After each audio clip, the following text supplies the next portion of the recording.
Hi, and welcome to Crypto Crazy. I'm Cal, and today I'm going to be talking about a new project called BOBATAMA.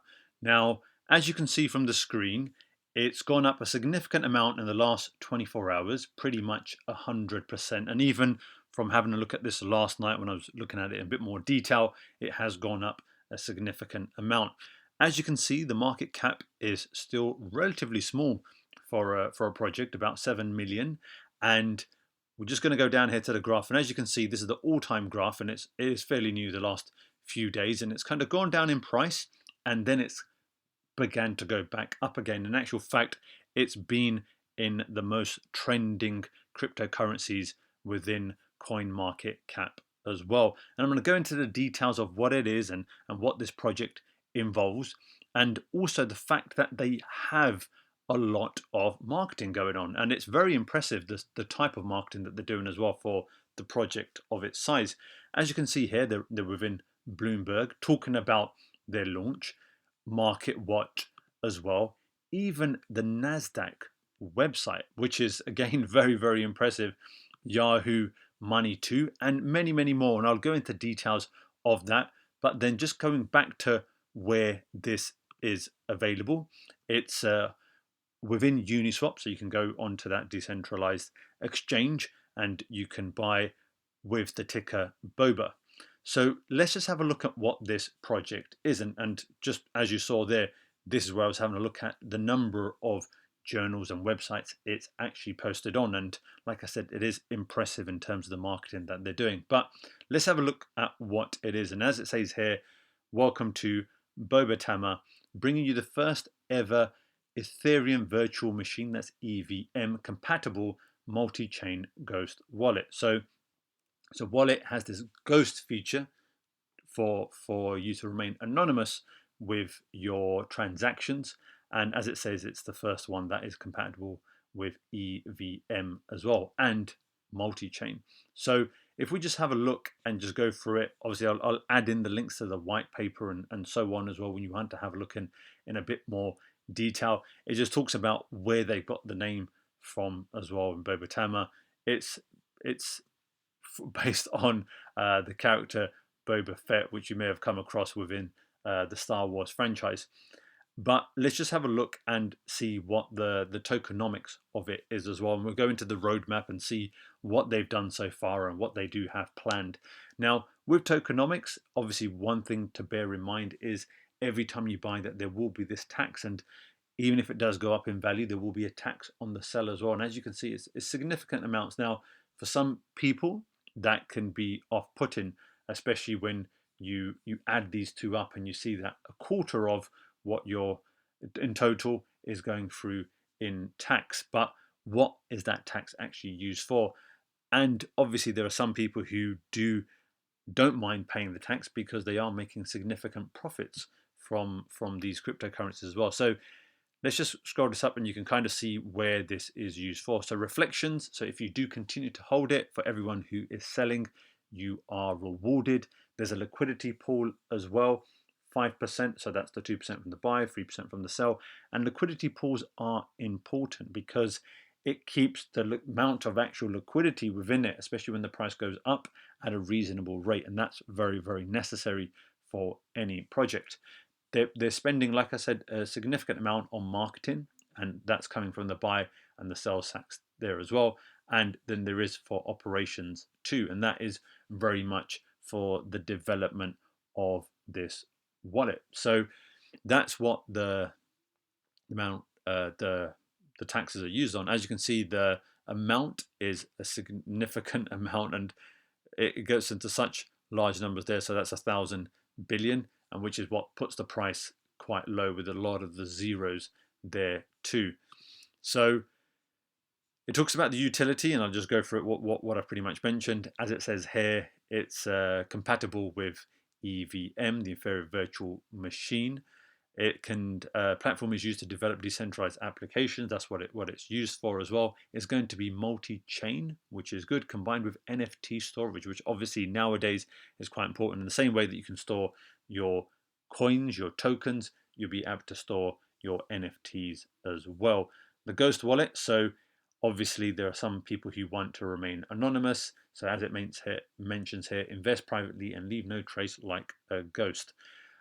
Investment tracking, investment monitoring suite. So this is something that will be added to it. So you will have the certain trackers and have a look at the growth and the movement of what you hold, certain watch lists, alerts as well. The sort of the basic functions that you would want to have when you do have an application of this sort. And as it mentions here, mobile friendly, but also Web3 compatible as well. That's the decentralized web, the Web3 there. So let's have a look at the roadmaps, see what they've done. So in terms of basic starting, what you would usually expect, it says here a centralized exchange listing. It is actually decentralized exchange. They do have themselves on market cap, CoinMarketCap and CoinGecko as well. They've released the white paper, the website, the smart contract, the sort of things that you would want to get started. And then what they have in terms of going forward is obviously the marketing, getting the influencers involved. Now, with a lot of projects, you see that is within their roadmap. Now, just because something is a roadmap doesn't mean that it will always happen. There are always risks involved. There's always intentions as well to have certain parts of the roadmap to be achieved. But one thing to always bear in mind as well is that there are risks involved, and that doesn't always mean that whatever is on the roadmap will always be achieved. But with good momentum and a sensible team, that is generally what does happen, and they can meet those roadmap points as well. So they're looking at doing the audit and the testing and so on. One thing that I will mention is it says phase 2. They haven't actually mentioned what the time frame for that is. So if you're having a look at the alpha launch and the preview release, we don't actually know when that could potentially be, and that could be later on this year, it could be early this year, it could be the year after as well. The only thing that I can kind of see, it says here quarter 2, 3 and quarter 4 in phase 3, so that would be after. So you'd like to think that this would potentially be before that. So in the next few months, it could be when phase 2 occurs, but I think it would help by having those dates in there as well, even as a rough guide. And as you can go down here, you can kind of see that is the contract that you can use, and it gives you instructions of how to buy as well. And then you've got the team, and now this is always a bit of a strange one. If you are going to put the team by name and what their sort of responsibilities are, generally you would put a profile and who these are and what experience they have and so on. However, what they have done is that you can click onto it in Telegram, so you can talk to these individuals. So if you want to talk about the product, you can talk to Jack. If you want to talk about the marketing, obviously you've got Mary here as well, which is something that is somewhat useful as well. And then obviously you've got the links to their communities as well, Twitter. And one thing that, again, that I do like about this as well, a lot of pages you see that they overinflate their followers, and this looks like it's sensible. They've got 5,000 because they probably do have about 5,000, and they haven't kind of tried to get a significant amount to show that there are more. Again, it's always worth having a look at the engagement of the community. As you can see here, 29 likes on a post and 34 likes and 38 posts, which kind of goes to show as well also that even if you do have a significant amount of followers, how many of them are actually engaging within the community as well. And also having a look at Etherscan to see the number of holders as well. So still a small number of holders, 1,158, but like I mentioned, it is pretty small still as well in terms of market cap. So that is BOBATAMA. Like I mentioned, it's a relatively new project. It's a relatively small project in terms of market cap.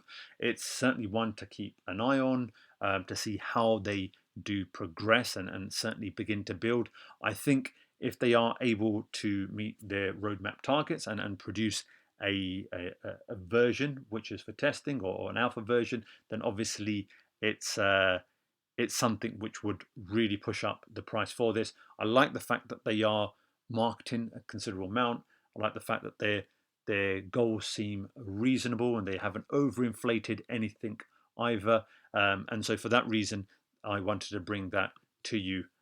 And as always with a lot of these cryptocurrencies as well. It's got a nice logo there as well, and obviously a reason why they've used the name BOBATAMA. But there you go. That's BOBATAMA. Hope you found that useful. Hope you found that informative. If you have, please do give me a like. Please do consider subscribing. I do bring out regular videos. I haven't been so regular in the recent few months, but I will continue to do so. Anything that I think adds value and I think could potentially increase the value of the cryptocurrencies that you do hold as well. But as I always say, there is always risks involved, and this isn't obviously advice either. It's just me looking at projects and reviewing them and bringing you information as well in the same way that I look at projects for myself as well, to get as much information as I can possibly get.